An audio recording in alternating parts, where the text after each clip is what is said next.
as a residence, but they're really shops. Ed O'Brien could be met with. We have web pages that show some of these houses that are illegal vacation rentals that are on the list as being not vacation rentals but residences.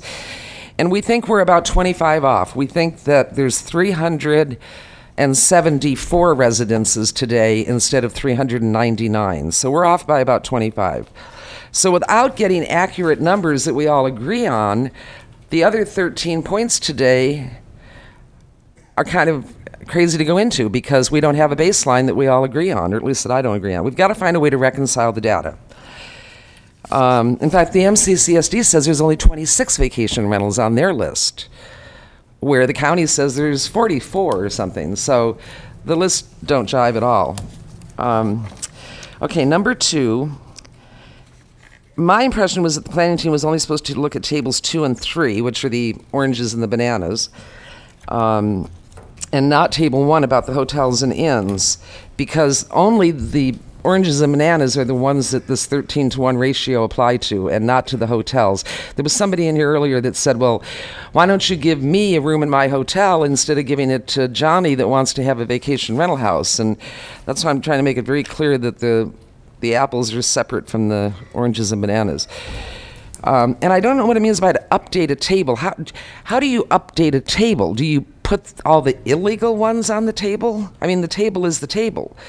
Now, I can see how the vacation rental houses may have changed, but the inns, those tables shouldn't change at all because they're set at a flat 234. We all know there's 251. So why are we changing the table? There's nothing to change. The table is 234 with 17 illegal. So it can't be updated in any way that I can see. And when is the county going to start dealing with those illegal units that are creating, like Tom said earlier, they're creating a loss of business to the hotels that are playing by the rules, and it's an unfair business practice. Number 3, again, we don't seem to have an agreement on how many residences we have as a starting point for the 13-to-1 ratio. And I'm going to read you a humdinger that I found last night when I was reading the Mendocino Town Zoning Code. I had never seen this before, and I'd be curious to see if Jessica's ever heard, or Frank, if you've heard of this one. Never seen this before. This is section 2748-020. And it's item G. Applications for the bananas, that's the single unit rentals, and the vacation home rentals, the oranges, shall be considered and acted upon in chronological order from the date the application is received, except the permits for vacation rental homes, the oranges, shall be granted only when all of the pending applications for the bananas have been approved. Has anybody ever heard that before? Yes. Oh.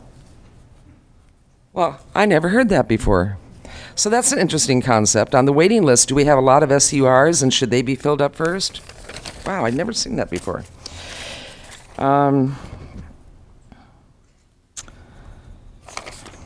Okay, number 4. In 1992, the numbers that I have are somewhere between 350 and 363.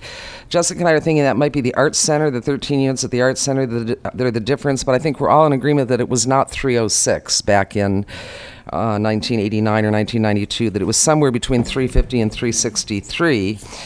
And today, my argument is that my numbers say 374, which means we've grown either by 24 units or by 11 units, somewhere between 11 and 24, so that we could have one more vacation, well, SUR, which I agree about putting in Zone B, because at the last meeting here I showed the examples of how many units there were compared in A and B, and that A is, I think B had 7, and there were a couple of hundred in A. Item number 5, I agree with the 46 figure. Number 6, I feel uncomfortable about taking the tables out of the town plan. I'm not sure why. Maybe if I have a little more assurance that they'll still be the rule of the law, that'll be okay with me. Number 7, this one, when I read it, to me, this made me very sad to read number 7. Because this basically says to ignore all the hard work that the CACs did over the years. Ignore all the recommendations they made. Thanks for the great job you did, but we're not going to pay you any attention. Over 25 meetings were held with the people in Mendocino when the CACs were meeting, and all that work is being tossed. I want to know if any of those members have been called in the last couple of months. Have you called Maggie O'Rourke? Have you called Patsy Brown? These people still live in Mendocino. They don't know this is going on today. They should have been asked. They could rebuild that record that is so murky. They could explain the record and why it was written the way it was. They should be consulted. Number 8. I just said to have more meetings in Mendocino.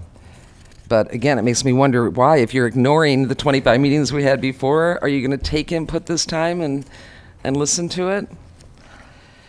Number 9, I don't quite understand, so I think I just said that was sort of okay-ish. Number 10. Again, number 10 can't really be done until the numbers are reconciled. Everyone has to agree on the data collection, what numbers are going to be used as starting points, how many residences there really are today.